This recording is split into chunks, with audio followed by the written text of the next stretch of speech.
Good evening. How are you tonight? I'm checking the lighting right off the bat because I've done a lot of changes and I wanted to see how it turned out. I did not get the picture in the spot right there. That's tomorrow, maybe, if I get lucky. What do you think about it right now? What do you think about everything? Good afternoon, good evening. I've got so much kind of going on. The show tonight ought to be interesting because I normally have like a set number of things I do. I don't have the set number tonight. So we're just going to have to play it by ear. But yeah, lots of stuff to do tonight on the show. We're going to do something kind of interesting. We're going to start off with a real estate article, which doesn't happen very, very often, but I mean, that's what our show is. So we might as well get into it. We're going to talk about housing affordability and how you would look at that. I've been trying to explain to people the way I see it. Like, we'll go over it. I don't want to do it right now, but that's something we'll go over. We'll go over some things like there's this type of rental that I wasn't aware of until today. We'll go over that. I'm kind of fascinated to learn with you about that. We'll do some tweets. Twitter was not very friendly today, and so we'll have fewer tweets, but we have lots of articles. We have lots of things to talk about, and so we should probably get to that after the introduction. For those of you who don't know me, who've just stumbled upon this show, you've found the Deerwood Realty live stream. My name is John Schenk. I'm the founder and managing broker of Deerwood Realty in St. Louis, Missouri. We're a very small residential real estate firm. We help buyers buy homes and sellers sell theirs. At night, typically around 9:00 p.m., I do the Deerwood Realty live stream, which is interactive. It's fully interactive. It's just I don't have that many people in the stream, so it's not that interactive. And then if you heard that zap, that is a bug zapper. I kid you not, I had a nasty gnat problem, and I've kind of overdone it with my fix, but I couldn't handle it anymore, and so that's what that is. So don't freak out if you hear that a couple times tonight. And then also I've been having trouble lately now with my camera, and my microphone will stop working, and then I have to restart it. And normally it's during something that I say that's somewhat interesting. And so I guess either I shouldn't say interesting things, or I should figure out why the microphone isn't working right. But look, I got different lights today, so I'm kind of happy about that. But yeah, come and hang out. You don't have to be an active participant. You can just listen. I've had a lot of, I don't know how to say it. I've had a lot of great stuff going on with the hours watched. Subscribers, it was hurtful today. We had 153 and then someone disappeared. That's never a good thing. Yeah, that hurt. So I don't know what I did. I don't know what I said. I feel like it wasn't something I did because it was so short. But anyway, yeah. So here in St. Louis, cold and cloudy today for much of the day, and then the afternoon it cleared out. What was it like where you are? Where are you? I had a comment on one of my shorts again today, although I respected this one. My short was something about buying a house, or if you're going to list your house in St. Louis, you should list it now. You should list it now because this is, I don't know that it's going to be this great forever. And so somebody wrote, like, it's a catch-22 though.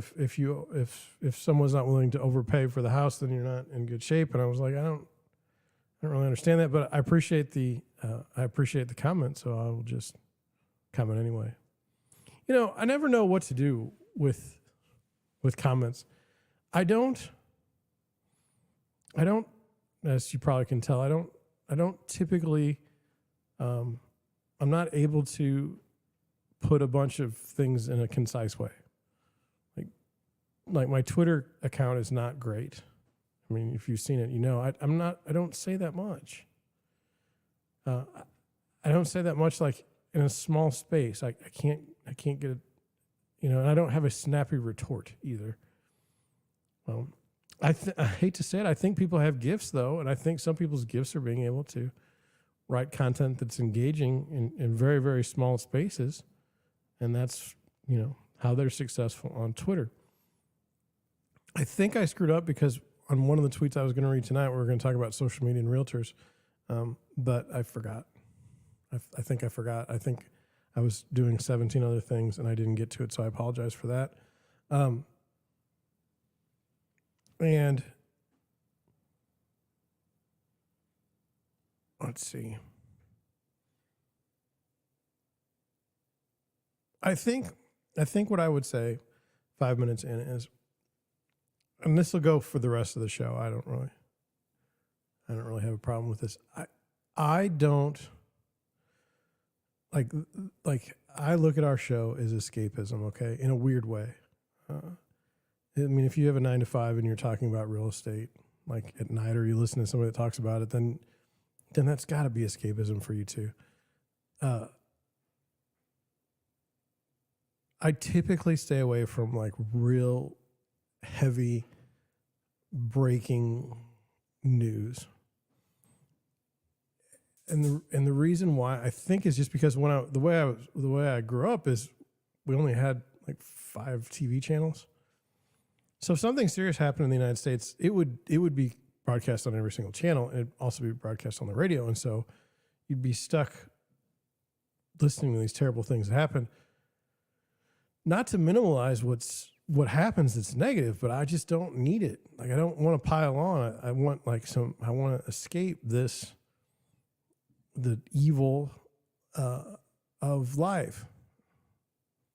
By that, I mean, having to read about someone else's evil. I'm not planning on checking out. One time on YouTube, I got like hey, we're worried about you. And I was like, I'm fine. I don't know what I said that tipped you guys off, but anyway.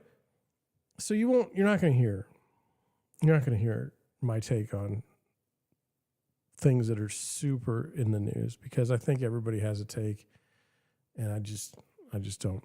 I don't find it. It just doesn't seem like a part of the show. That being said, if it's something absolutely stupid that we can have fun with, I'm totally down with that. I think I will start the show with something that happened that I'm intrigued by. About 2 months ago, I had some buyers and we wrote an offer on a property. And the way it was set up is, put in an offer by this time and we'll get back to you and so and so. Now, this might be helpful to you. If this ever happens to you. So I put in an offer. The offer was what I would call a pretty standard offer. It was for over asking, but I still requested inspections. I still requested an appraisal. And we were representing the buyers, just in case it's not obvious. And like, I'd say maybe an hour before the deadline, I got an email from the listing agent that said, we've taken another offer. And I was like, that's fine. And I didn't really think anything more of it. But then I had some buyers that bought a different property in the same area, and one of the comps used was the house that we went to. And come to see that the house was purchased for $5,000 less than what we offered.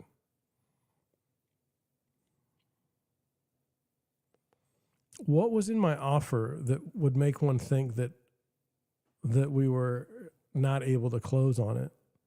Was it really the inspections? Did they really think they were going to find $5,000 worth of problems with that house that they couldn't negotiate?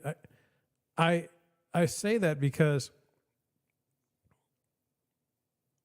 you should take the cleanest offer, but you should also take the highest price if it's the best offer. In the summer, I had a house that I listed and I had like 35 offers, and 5 of them I think came in at the same price at the top, and we actually didn't go with any of those. They were all screwy. We went one with about $5,000 less, and it's it's not unusual. It's just like questionable. Like I don't even, to be honest, like I'm happy with the buyers didn't even get the house because it wasn't that great of a house, but I'm still just trying to figure that one out.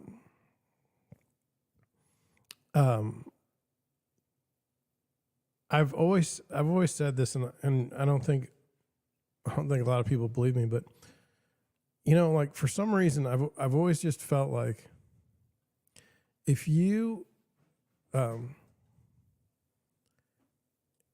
like if as long as you go out there and as long as you kind of work, as long as you kind of work on, it's weird. The process of buying a home. What does that mean? That means, you got to go look at homes. That's one of the things you have to do. You have to actually go look every weekend, go look at homes. You have to have, a pre-approval. You have to have a strong, oh no, now that, why did that do it again?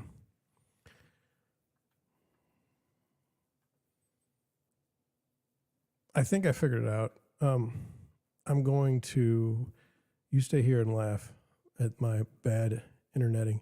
It might get worse before it gets better, but I think I figured out what the problem is.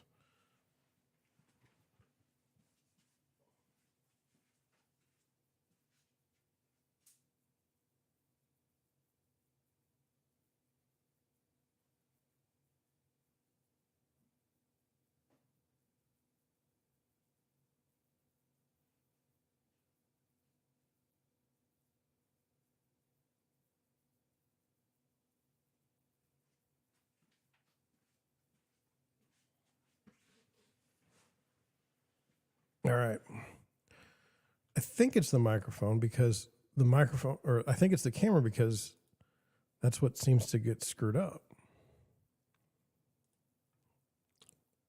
I'll be there in a second. Okay, I'm back. Got to work on that. Now, I think, screwed that up. Anyway, I don't even remember what I was saying.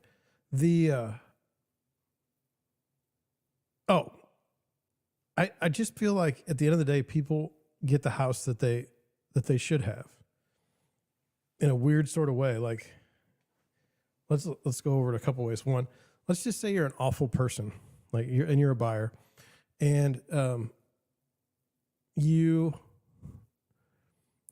find out that some person's estate is having a sale on a home, and you go in there and you figure out a way to lowball them by like 60 grand. Okay. And then you tell all your friends about how smart you are because you bought this house and how dumb realtors are and everything else. And then when you end up buying it after you've lived there for a couple of years, like the basement splits in half and it costs you like, a fortune. And then like 7 other things go wrong and you're upside down for 30 years. It's like you got what you deserved. You got what you were looking for. Same thing with same thing when you list a house, okay, and you're like, I hate real estate agents. They charge too much money, and I'm smarter than the real estate agent. So you go on Zillow and you price your house exactly what the estimate is, and then that's 60 grand more than anybody will pay for it. And then your house sits on the market for a year, and then somebody comes in with an offer that's just an absolute atrocious offer, and because you can't look at yourself in the mirror and say, you know what, I'm an asshole. You take that offer and you end up, just wasting a bunch of money and time for no reason when you could have had the house sold in like 1 month with a real estate agent. So just those kinds of things. But on the flip side, if you're a buyer, if you're pre-qualified, if you're out there looking every week, if you're out there making offers, that makes sense. Okay. That's one of the things I don't understand is like, you will get a good house. Like if you just go out in the marketplace and look and see what's going on. And I've struggled with this. People think that I'm an expert. Well, I am, I guess. And everything comes easy to me in this particular field. But I'm also like, I also try to teach people things and try to show people things of the things I'm paying attention to so that it might be beneficial for you. Like I always look at it like I'm trying to teach people how to buy a house.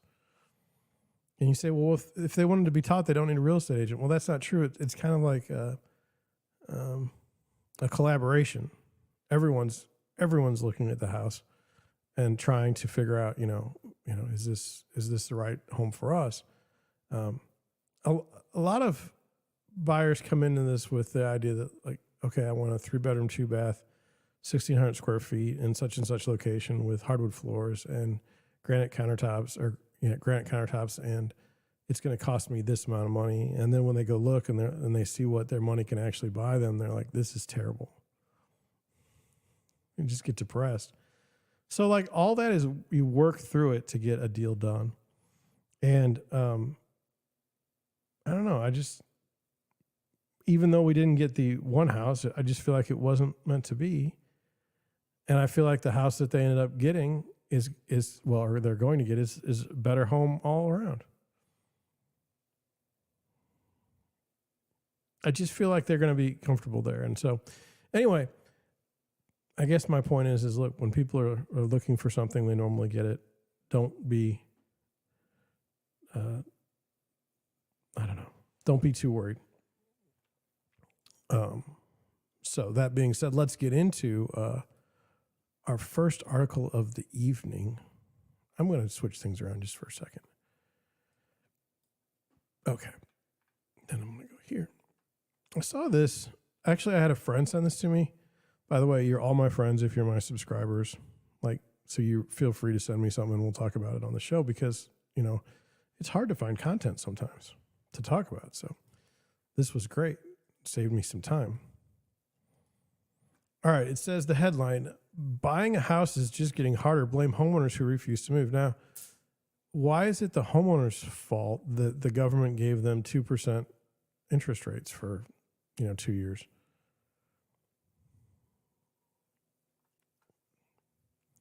Blame the people that did it.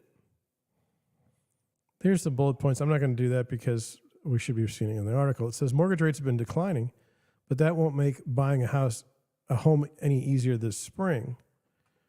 Well, we're getting on to April right now. And I would just say that we don't know. How are we defining spring? Are we going to define it from now until June? Are we doing calendar or are we doing just kind of, because I really don't know what's going to happen in the future. The average U.S. fixed interest rate for a 30-year mortgage fell to 6.42 last week. Well, what is it doing right now? On the Deerwood Realty website, it says that 30-year fixed is at 6.60%. So it's been steadily increasing since the Fed decided to raise rates. So now I don't have to talk about that tonight. Well, while it's well above the 4.42% borrowers were offered during the same period in 2022, it's below the near 7% levels that chilled the market at the beginning of March. Considering growing expectations that the Federal Reserve will stop or even reverse its benchmark rate hikes this year, mortgage rates may fall further in the weeks to come. Well, they may, but they haven't so far. In fact, they've gone up. Lower rates have already translated to renewed interest from prospective buyers, but they've created a catch-22 scenario for the real estate market. That's what the person said in my YouTube short. They said it's a catch-22. I said, I read the book, Joseph Heller. I think it's Joseph Heller who wrote Catch-22.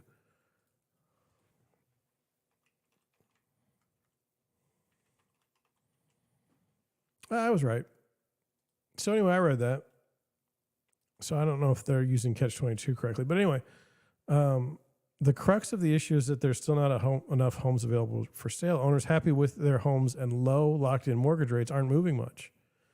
New supply is still lagging demand, with the gap between single-family home construction and the number of household forms growing 6.5 million homes in 22, according to Realtor.com. I don't believe that. I reject that. I feel like there's a tremendous amount of shadow inventory. And I also think that most people, I don't know, I cannot account, at least in St. Louis, I go to a lot of estate homes, okay?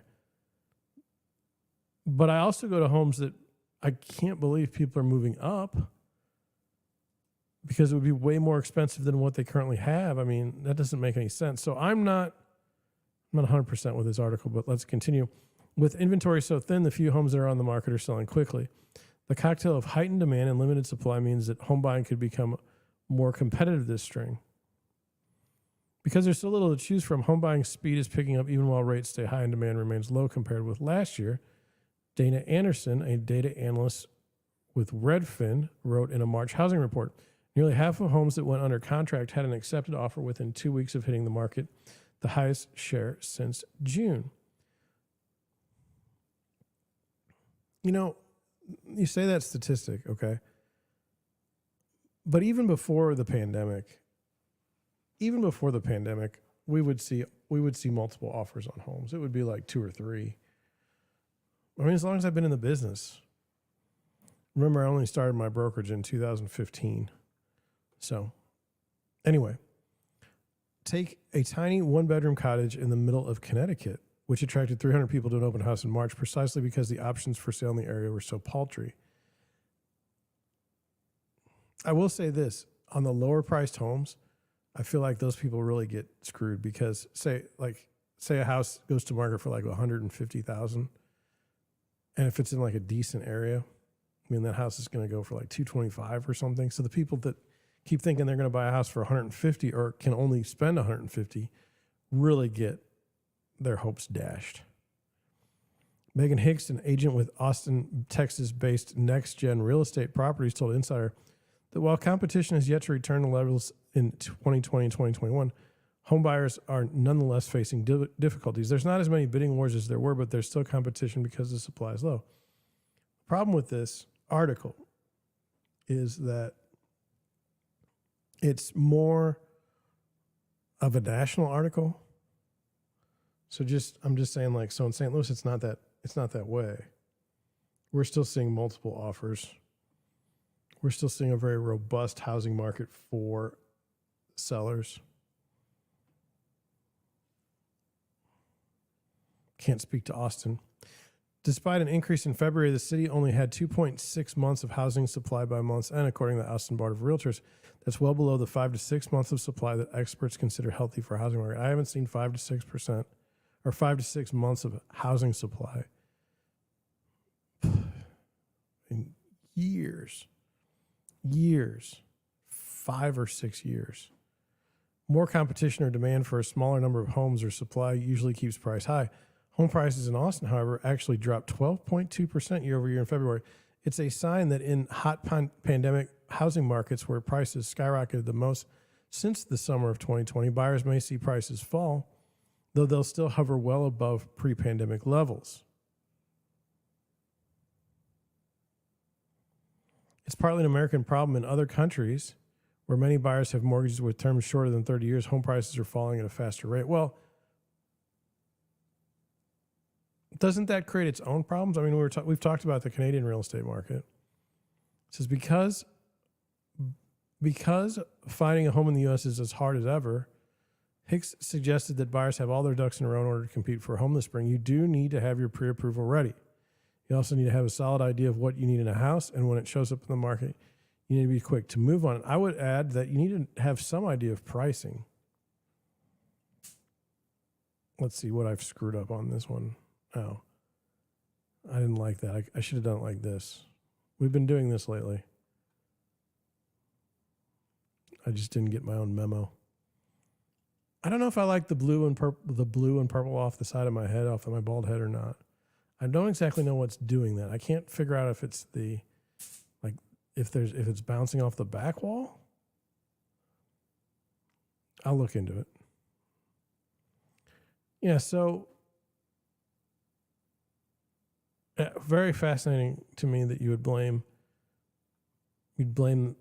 homeowners who bought homes and are happy. Like, aren't you kind of taking away from their joy? Like, shame on you for having a house and we don't. It's like, you should put that in the comments or the chat. Is that Schadenfreude? Taking joy in the misery of others? I almost spilled my soda. Maybe I did. I don't know. It's a different cup. I've got both. Anyway, well, let's just go through this. Let's go through this exercise. Let's think about this. Okay, so let's see. Let's say I have a house, okay, and I bought it in 2020, and I bought it for $250,000, and I've got a 2% mortgage rate, and I can turn around tomorrow and sell it for $325. And let's say that now I want to buy a different house because my job changed or something. I don't like the location. We're having children, and there's no room in the house. Where do I start looking for a house? At $325? $325 is the exact amount of house mine will sell for. So I've got to be in what, the fives? Well, that won't be too bad. But wait a minute. Yes, it will be, because now interest rates are twice what they were when I tried to buy this house. That's the problem. It's the housing market problem. That's the issue. It needs to be solved. How do you solve this issue? Well, it's like, to me, maybe you don't start the issue in the first place. Maybe you don't keep rates artificially low for an extended period of time. Maybe that was a bad idea. Maybe you don't respond to inflation by more spending.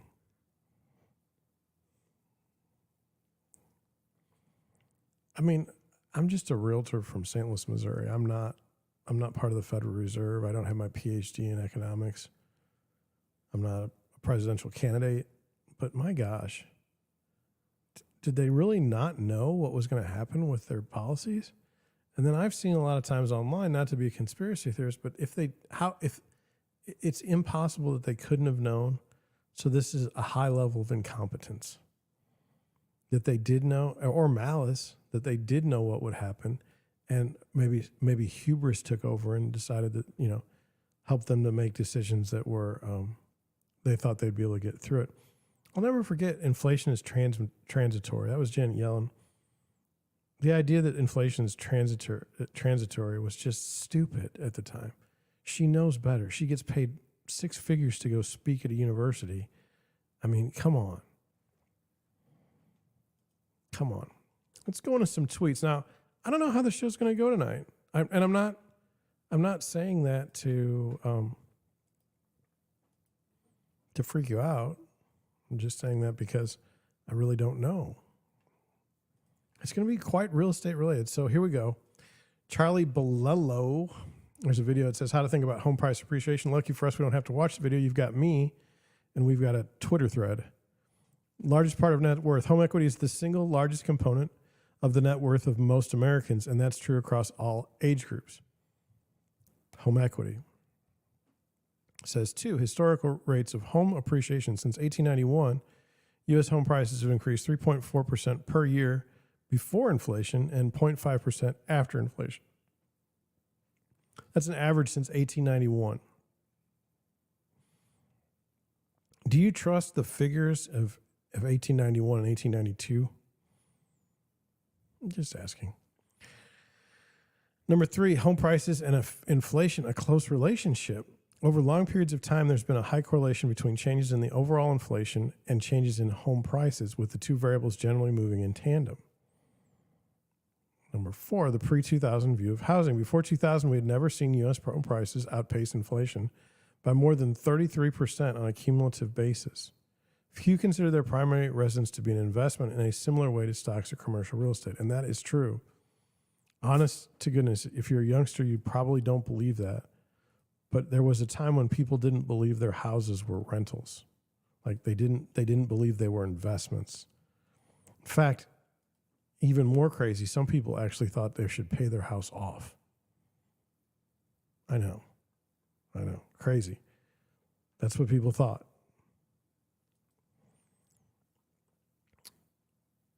Five, view of housing after 2000. During the 2000s, housing bubble prices exceeded U.S. inflation by an unprecedented margin, 99%. That's stupid. This led many to believe that houses were not only investments, but better than stocks because they never went down. I do remember we always thought that houses appreciated every year 6% every year, not 3%. And when did house prices go down? It didn't happen very often. Number 6, home prices can go down. And then, of course, prices went down from 2007 to 2011. U.S. home prices fell every single year, declining a total of 26% on a nominal basis and 35% on an inflation-adjusted basis. And number 7, the second housing bubble. Fueled by Fed policies, zero rates, quantitative easing, designed to boost asset prices and government stimulus, home prices more than doubled in the 10-year period between 2012 through 2021, surging to a new record of 117% above inflation.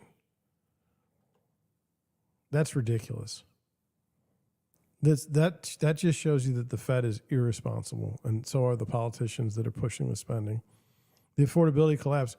When mortgage rates spiked higher in 2022, the median home became even less affordable than the 2000s bubble, and demand for housing collapsed. 2022 was the first year since 2011 in which real home prices declined. So now we have long-term home price expectations for homeowners who plan on staying in their house for a long time, example, 30 years. What they're most likely to see is an appreciation rate that doesn't deviate too much from their local rate of inflation. Isn't that interesting? So the idea that you would buy a home and then live in it for 30 years seems to have some validity as far as not losing your behind. Do you know what it would take for Americans to believe that homes aren't an investment anymore? I mean, I was around during 2007, 2008. We were trying to buy houses left and right, foreclosures. You think people aren't going to do the same thing? It's just fascinating to watch this play out. It's been a long process. This was interesting. Karen Mason says ChatGPT is undeniably valuable to real estate agents, but with every use, we're basically teaching the program how to replace us. I can easily see agents in the not so distant future taking a supervisory role to make sure the computers behave themselves. How many years are we away from AI being widely trusted with managing these massive and complex transactions? And how many years from robo-realtors feeling more trustworthy than their meat counterparts?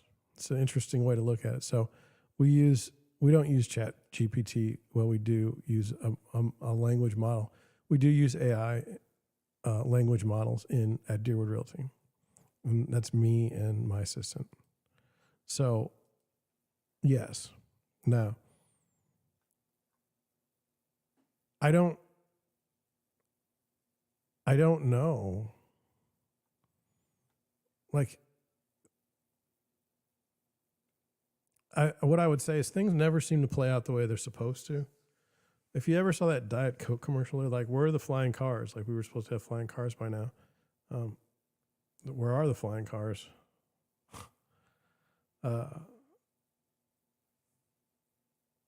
When you're introducing something like AI and then you've got the dogs from Boston Dynamics and things like that.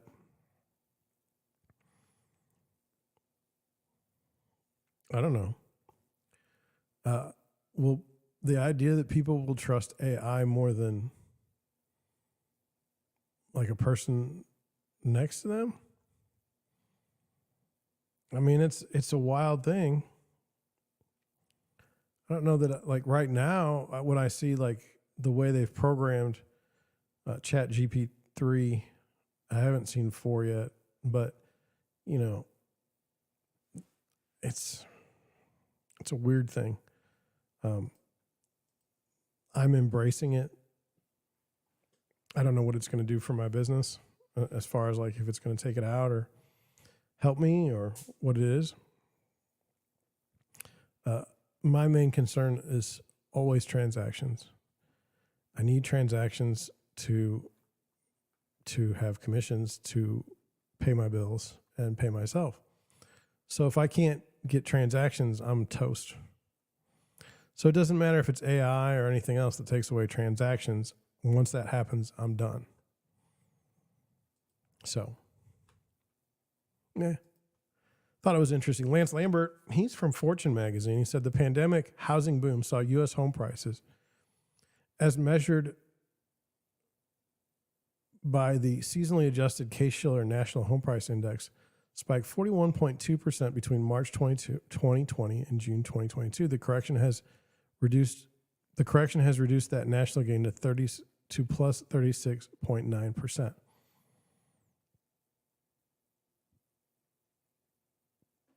I don't know why I messed that up so much. It wasn't difficult. The prices went up to 41.2%, okay, the index, and then it's down to 36.9%. It seems to me there's a long way to go.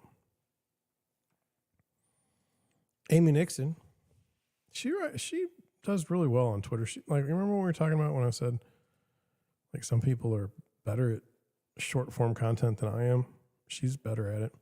Signal of a declining empire. People who have already raised their kids buying all the homes. Baby boomers now make up 39% of home buyers, the most of any generation, an increase from 29% last year. It says, why do these kids keep living in our basement? Also, we bought a home for $75,000 and sold it for $650,000 after 20 years. Now we downsized and paid cash for a $450,000 3-2 starter home in Florida, outbid 10 young families for it. And then somebody wrote, seeing this in my neighborhood, it was built around 25 years ago, so most of the families have grown kids.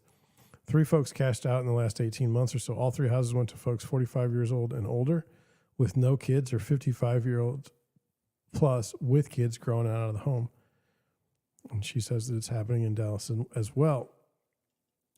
I was talking to a friend the other day, and we were talking about just the concept of home equity. Like, they used to say, like, whenever we had a house, okay, we would call it quote unquote sweat equity. So say a house needed a kitchen.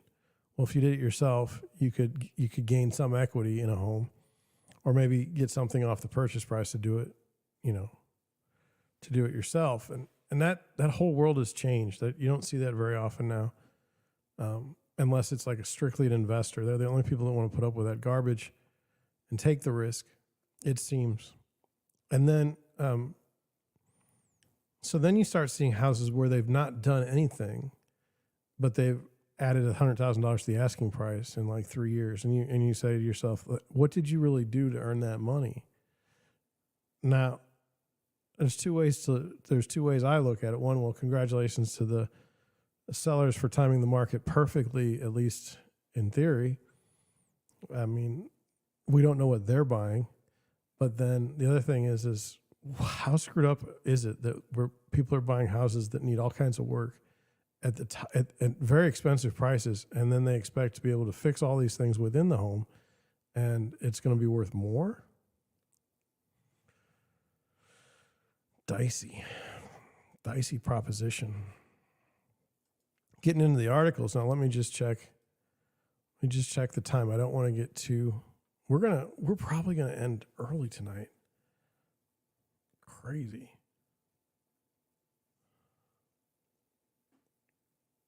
Okay, here we go. First article: delay your home purchase. Oh, let me see. Oh, damn! I may not have put any of the tweets up for the whole time. I'm sorry. I wanted to do that. So I can't go back. I can't fix the past. I used to get embarrassed on live streams. I don't anymore. Like, if I make a mistake, I'm human. I made a mistake.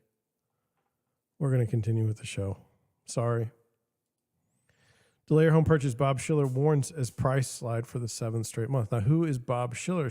Bob Schiller is part of created the Case-Shiller Home Index, Home Price Index. It's an index.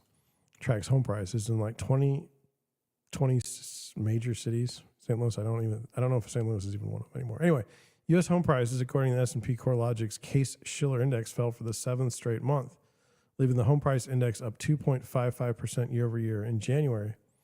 This data is also very lagged, the lowest growth since 2019. One of the most interesting aspects of January's report is the continued weakness in home prices on the West Coast as San Diego and Portland joined San Francisco and Seattle in negative year-over-year territory. Craig J. Lazaro, managing director at S&P Dow Jones Indices, said in a statement. Now, look, it should not be a surprise that the West Coast is having issues, given what they have been reaping. No, what they've been reaping what they've been sowing for a decade.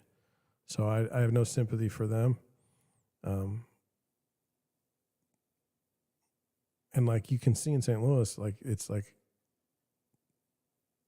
changing home prices to like a little bit above between 0 and 3.4%. It says it is therefore unsurprising that the Southeast continues as the country's strongest region while the West continues to be the weakest. San Francisco and Seattle are down the most from their highs. New York and Miami are down the least. Home prices in Miami and Tampa are still up over 60% since COVID.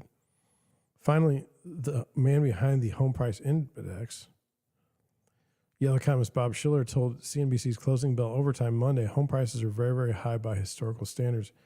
I would extrapolate the downturn somewhat. It's going to continue, he added. Maybe if you have a good chance to delay your purchase, it might be a good time to do it. It might get a little cheaper after another 6 months. We suspect that that is what Powell is hoping for, and judging by mortgage rates, prices have a long way to fall unless the Fed folds.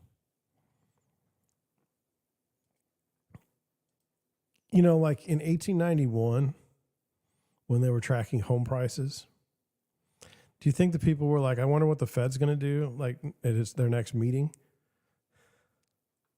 I bet they weren't. And I have one reason why I say that.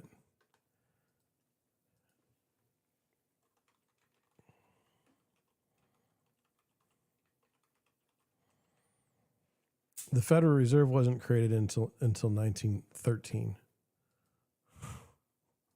So the people in 1891 were not sitting around waiting for the Fed minutes. I don't think. So, I just feel like I should tell you, you know, if you have to buy a house, at least in St. Louis, buy a house. If you have something going on where you just must buy a house, buy it under the right reasons, though. You're going to live in that house forever. You need housing. Okay, don't buy it because it's a fix and flip. Don't buy it because you're going to move somewhere next year for your job.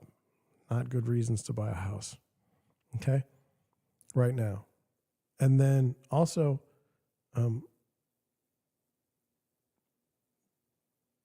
just know that it's a long game. Long game. This was an interesting article for me. I did read a little bit of it ahead of time just because I didn't know what it was about.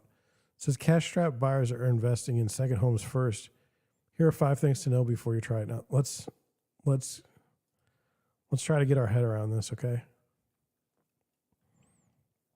The idea here is you don't have enough cash to buy a home of your own. First, you buy an investment home first, and then buy your house second. Now, that doesn't seem like a very smart idea. Let's get into it. It says, when Sarah Tracy and her best friend Jim Glaub were quarantined together during COVID lockdown in Brooklyn, they started dreaming of a country house they could slip away to for long weekends. Then when they weren't using it, perhaps they'd stick it in the short-term rental market. One Winefield evening spent Zillow scrolling led them to a charming 18th century Dutch stone farmhouse in the Hudson Valley. They scheduled a viewing, and the rest, as they say, is history.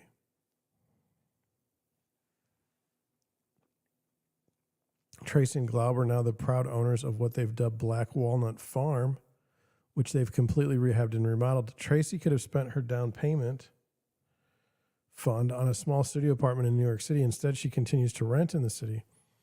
By pooling funds with Glaub, she turbocharged her buying power to purchase the historic house and barn on 34 acres and got the hideaway she dreamed of upstate.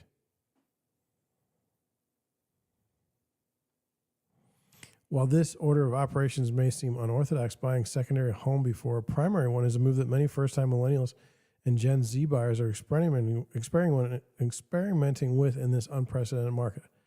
I do have millennial clients. They have not come to me with this ridiculousness. But this is St. Louis. It's not New York City. It's not Florida. It says they're part of a growing group called Shifters, which stands for Second Home is First Time Purchase. Whether they're touring open houses with friends or using co-buying platforms like Nestment to purchase a home with others, there's no doubt the flexibility of remote and hybrid working arrangements have helped accelerate the trend. For those who need to be in metropolitan offices a couple of days a week but have the option to work from home too, why not widen the home buying search radius? This is a prevalent thought, and that is like, if cities are too expensive, just move. But doesn't that tear at the fabric of a city? Isn't that a bad thing? Since the onset of the COVID-19 pandemic, Ian Katz, a real estate broker with Compass in New York City, has been noticing more buyers looking outside of their high-cost urban areas to alternative markets like the Hudson Valley in New York and the Sun Belt in Texas, Tennessee, and Florida, where they can find high-end properties for much less than those in their primary markets. I don't understand. Okay. Hopefully we'll get to the guy, because he didn't say anything in that paragraph. In a survey of potential first-time home buyers by Consumer Affairs, 80% said they'd consider purchasing an investment property in a cheaper market than the one they currently live in. Generation Z was the most comfortable going this route per the study. For those interested in turning their first home into an investment property, 88% said they'd prefer to rent to a long-term tenant instead of posting short-term listings. Well, I know a fellow. He's like, this isn't going to be my forever home. I've lived here for 7 years, and I'd like to buy a new home that fits my family better and is a better location for me. And with that, I would also like to rent my current home out because I have a mortgage at 2%. And you know what? I don't see anything wrong with that. Why would you sell it now? Doesn't make any sense. It goes back to the first thing we were talking about. It doesn't make sense for sellers to sell their homes if they have equity in them and they're paying 2% on a mortgage. It says there are pros and cons to buying a second home before you have a primary one, though. On the plus side, you could build equity and have rental costs offset your expenses. On the downside, mortgage requirements can be tougher for shifters. Now, think about this. Like, just between you and me, let's go say you bought a shift home right now and your mortgage rate's 7%. Are you really able to clear your rents? I mean, are rents able to really be cleared if it's not like a vacation home? I spoke with Katz and a few first-time buyers who've bought a second home first, asking them to share what others should know if they go this route. Here's what they had to say. Okay. Know the short-term rental rules. Because Tracy was already paying expensive New York City rent, she was counting on her short-term rental income to offset costs of her vacation home mortgage. Anyone who's in a similar position should be sure to check with the town and county where you want to buy before making an offer. In some areas, short-term rentals are prohibited or extremely restricted, or there could be permitting or requirements that don't work for your situation. You want to know that before falling in love with a home and getting into a contract. That's absolutely correct. Also, I think as of, right now, you also want to kind of take the temperature of the community. Are they considering banning properties anytime soon? Like, if you bought a place in Philadelphia, if you bought a place in New Orleans, Those places have been highly restricted now for short-term rentals. And was it obvious all along? Well, apparently the New Orleans situation, they've already been to court, and it's been almost a decade they've been fighting that one. So it was a good idea that perhaps something could go wrong in the future. For Philadelphia, those rules were put into place, I believe, during the pandemic, and they managed to push them off because of the pandemic. And then finally they said, look, we're coming in and fixing this. I don't know. It says, be prepared for a slower pace. If you're renting in the city and decide to buy in the country, be aware that things often move at a slower pace in rural areas, so you need to adjust your expectations. Tracy says, it may take a while to find service professionals and contractors that have availability, she explains, and obtaining permits for construction projects can take a while. Speaking of permits, Tracy points out you can't just do whatever you want with your own land. As a lifelong renter, that was a big surprise. The local municipality needs to approve many projects, so work with a contractor who knows the local regulations and bureaucracy. I would argue that much of the regulations and bureaucracy are designed to keep local people employed. Keep an eye on bubble pricing. Many secondary home markets have become much more expensive over the past 3 years, as new segments of buyers with exceptional buying power have acquired land and property at all-time high numbers. Katz says. Okay. I was just checking the chat. Oh, no, it did it again. So I didn't fix it.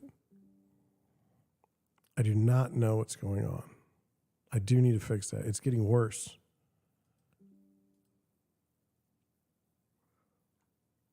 Huh. I thought I had it fixed. I'm sorry.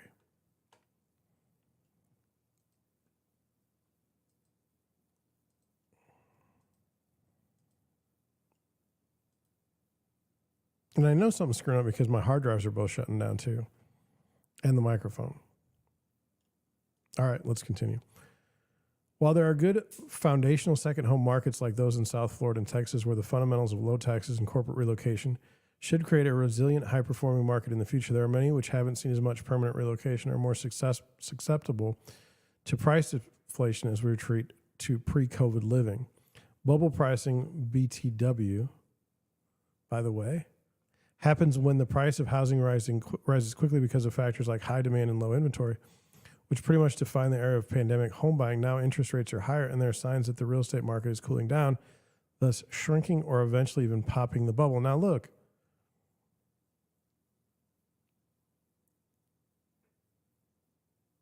I don't know that you can blame the pandemic for some of this. I mean, unless you're going to say that the pandemic spurred low rates by the Fed. Consider a cost segregation study on the property. Well, I don't know what that means. If you're purchasing an investment property, ask your accountant about having a cost segregation study completed on it, suggests Sky Sherman. Sherman is a travel writer who, with her husband, bought 2 properties in West Palm Beach that she rents out on Airbnb. It's a pricey study that costs between $2,000 and $5,000, but could potentially save you thousands in taxes, she said, by pinpointing assets that can depreciate over a shorter period of time. This often leads to a bigger tax write-off for the year you purchase the property.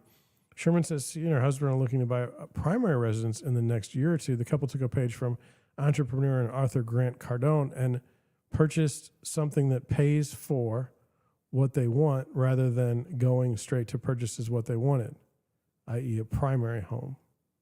The way our money is being used first and foremost to generate additional income, which can cover the cost of the next thing we buy. Okay, I see what you're saying. Work with a real estate agent who knows the market. Well, I mean, when do you ever want to work with an agent that doesn't know the market? Lauren Scott was hoping to buy a home in Southern California, but found herself priced out. Then it struck her the Mediterranean climate in Italy is similar to that of Los Angeles, so she started house hunting there. She ended up buying her first home ever in Tuscany for less than what she would have in California. The cost of a down payment in the United States covered my entire house and repairs in the region of Italy I bought in. Now she vacations there for a few months out of the year and rents it out the remainder of the time. Scott recommends finding a local real estate agent who knows the area well. In my case, my agent gave me feedback on which properties were also good for rentals, says Scott, who runs a travel blog, Freedom Not Fate. Her agent helped her steer clear of properties that were too rural, places tourists weren't frequenting and would be tough to rent out on a regular basis. Sipping wine and scrolling Zillow is indeed a soothing pastime, but it helps to have some nuggets of wisdom in your back pocket if that pastime results in you becoming a shifter. Well, that's a well-written article.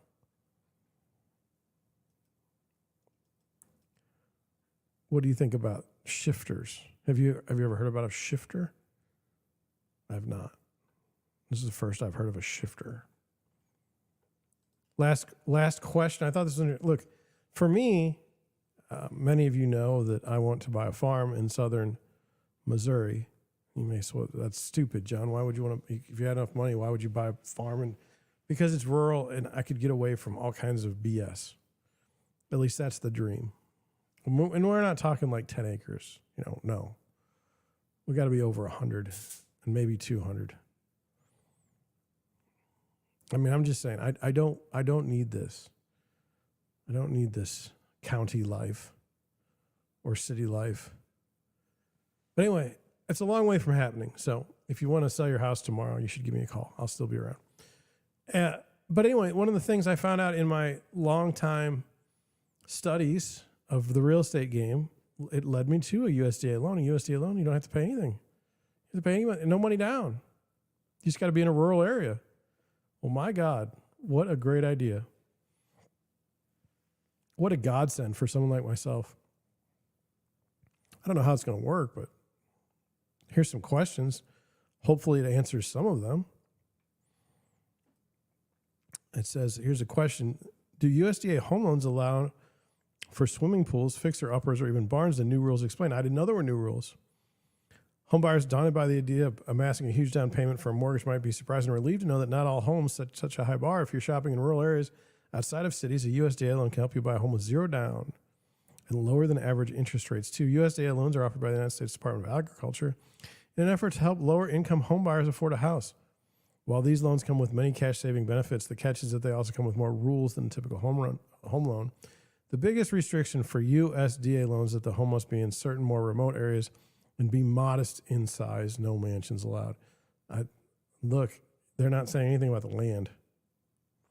The general USDA standards for eligible properties include being located in a rural area and having a living area between 400 and 2,000 square feet, says Jill Gonzalez, an analyst for Wallet Hub. Look, 2,000 square foot home in the middle of the country that I could go to on the weekends. Oh, sign me up. It says, beyond that, home buyers may have plenty of additional questions. Here are some to be aware of to help you decide whether a USDA loan is right for you. Can you have a swimming pool with a USDA loan? Well, now that's not a question that I would have thought. I don't know if the farm in southeastern Missouri is going to have a pool. I've never even really thought about it. In the past, the USDA handbook stated that in-ground swimming pools were not allowed. Yet in 2022, the USDA amended their handbook so that homes with existing in-ground swimming pools can be purchased using USDA loan money. So it has to be built. In-ground pools can be financed for existing real estate only per USDA guidelines, provided that the home meets the other modest dwelling requirements and the pool has been inspected by a qualified inspector, says Harold Moore. A qualified inspector of the pool, says Harold Moore, a mortgage loan officer in Fort Worth, Texas. However, in-ground pools are still prohibited with new construction properties that are purchased new. So you can't get a pool in a new house, but you can get a pool in an old house. Okay. That said, these rules only apply to in-ground pools. USDA loans do not prohibit the addition or purchase of a home with an above-ground pool in any way. Why? Because above-ground pools typically have little impact on the value of a property, so such features rarely push a home beyond the USDA's modest threshold. I would argue that an above-ground pool would take away from the value of your home. Can you finance a fixer-upper with a USDA loan? Well, let's find out. It says, while homes eligible for USDA loans must not be too extravagant, they also can't be falling apart. This rule will come into play if you're considering a fixer-upper. So how much of fixing up is allowed? In general, estimated renovation costs should not exceed 10% of your home loan amount. Wow. Plus, the renovations can't be so extensive that you aren't able to live in the house while the work is happening. The USDA also requires that renovations be completed within 180 days of closing. Fascinating. I wonder if you could buy the house and it's livable, and then you wait until like maybe rates are in your favor and then refinance out of the USDA loan with a cash equity loan to fix up the house and then roll it all into one. Was that advanced real estating I just did? I don't know, because I don't know if it would work. These rules exist largely because USDA eligible homes are supposed to serve as a homeowner's primary residence rather than a flip or investment. As long as you're simply fixing up a structurally sound house to make it more livable for you and your family, you're probably fine. Well, who's going to know? I was just checking the chat. No one's in the chat, so we continue. Can USDA loans be used to buy duplexes, condos, or townhomes? According to new USDA guidelines, one unit of a duplex may be eligible for USDA loan as long as it's in a qualified rural area. However, the home buyer cannot purchase both units of a duplex because it would then be considered an income-producing property, which is absolutely not allowed. You're not allowed to make money. Condos, because that's bad. Condos and townhomes can qualify for USDA loans, even if they aren't standalone houses. That said, the purchasing rules follow the same logic in that you can buy one residence but not the whole building. My team and I had the opportunity to work with a large regional builder on a townhome project a few years ago, which qualified for USDA financing based on location. Over half the home buyers who qualified opted for USDA financing over traditional or conventional FHA loans, says Tan Tunador, a senior loan officer with Atlantic Coast Mortgage in Loudoun County, Virginia. I don't know if that really helped. I don't know if that helped the article. I mean, you would think that you'd want to partner with a builder that would do those types of things. Doesn't seem odd to me. But Loudoun County, I would think that that place is not rural at this point. Anyway, are tiny houses eligible for USDA loans? With manufactured homes are generally not eligible for USDA loans. A tiny home, typically around 400 square feet, might be approved if the USDA loan approval officer decides it meets the same property standards as other government-financed dwellings. However, tiny homes that are built on wheels or trailer chassis will be deemed ineligible regardless of size.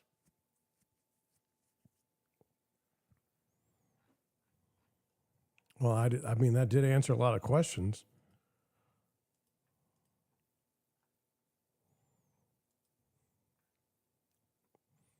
I should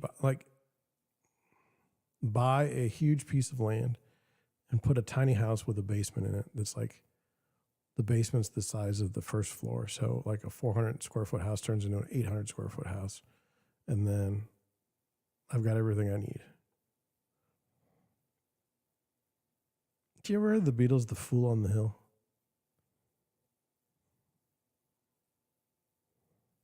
Anyway. Yeah. I don't know. I think that's the show for tonight. I don't know. I don't know. Tell me what you think about anything. You like the lighting? Do you not like the lighting? Do I care if you don't like the lighting? Kind of. I mean, I bought lights, okay? So, like, I want the investment to pay off. I just get a lot of use out of it. It doesn't really have to even pay off. But, you know, like the placement of the lights, like I had it right over my head and I didn't feel right. This feels better, but I won't know until I see it. I didn't even try to record or anything earlier today. So with that, I'm going to head out. I don't see any reason why I wouldn't chat tomorrow night. Whoever you were, subscriber, if you were a robot that unsubscribed, that's sad. It hurt my feelings. I wouldn't have 153 subscribers to tell my other subscribers tonight, but oh well. Thank you for watching. Thank you for listening. I'll catch you on the next one, which will be probably tomorrow night at 9 o'clock.